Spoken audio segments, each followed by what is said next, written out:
அவ லைஃப்ல ஏதோ ஒரு ஃபார்ம்ல பட்டணத்தாருக்கு குழந்தை ரூபத்துல வந்தார் இல்லையா உபதேசம் பண்றதுக்கு.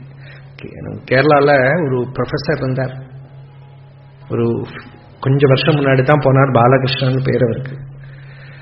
மகாவித்வான். மகாவித்வான்னாக்கா 10 உபனிஷத்து, யோக வாசிஷ்டம், பிரம்மசூத்திரம், பகவத்கீதை, இன்னமும் பகவத் பாதாளோட பிரகரண கிரந்தங்கள் எல்லாத்துக்கும் மலையாளத்தில் வியாக்கியானம் பண்ணியிருக்கார்.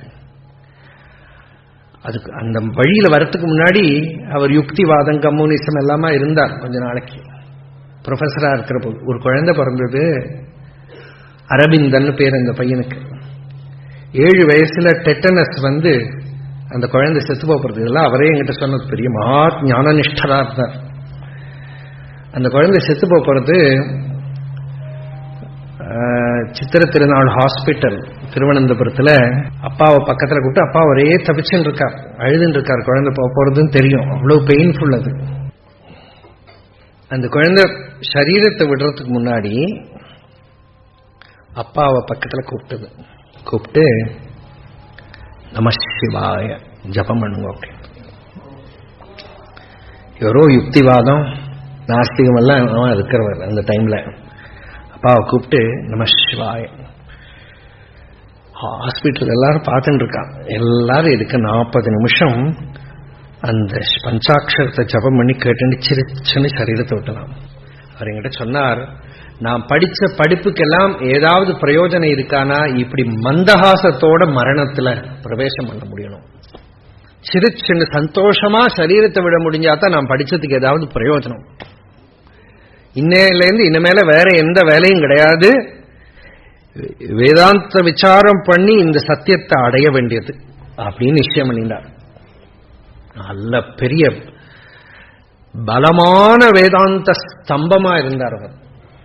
அப்படி என்ன, எந்த சமயம் போனாலும் ரூம் திறந்திருக்கும். ரிட்டையர் ஆனதுக்கு அப்புறம் எல்லாம் பார்த்துருக்கோம், திறந்திருக்கும். யாரு எப்ப போனாலும் வேதாந்த விஷயத்தை தவிர வேற ஒரு பேச்சு கிடையாது. நீங்க வந்தேளா போனேளா, எப்படி இருக்கீள், சௌக்கியமா இருக்கீளா, இந்த மாதிரி பேச்செல்லாம் கிடையவே கிடையாது. லார்ட்ஸ் ஹாஸ்பிட்டல்ல உடம்பு முடியாம இருக்கிறத நான் பார்க்க போனேன். ஏதோ ப்ரோஸ்ட்ரேட் கிளாண்ட் ஆபரேஷன். நான் போய் எப்படி இருக்கேன்னு நான் கேட்க போன இடத்துல 1 மணி நேரம் வேதாந்த விசாரம் தான்.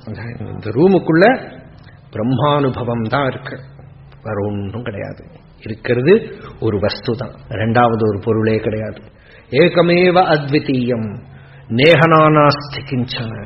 ஒரு பொருள் தான் இருக்கு, அந்நியமா. ஏதோ சீரியஸா உடம்பு முடியல, லாஸ்ட்ல வந்தவா யாரோ, சார் ஏதோ உங்களுக்கு ப்ரோஸ்ட்ரேட் கிளாண்ட் வேணும், ப்ரோஸ்ட்ரேட் கிளாண்ட் மண்ணாங்கட்ட அப்படின்னு.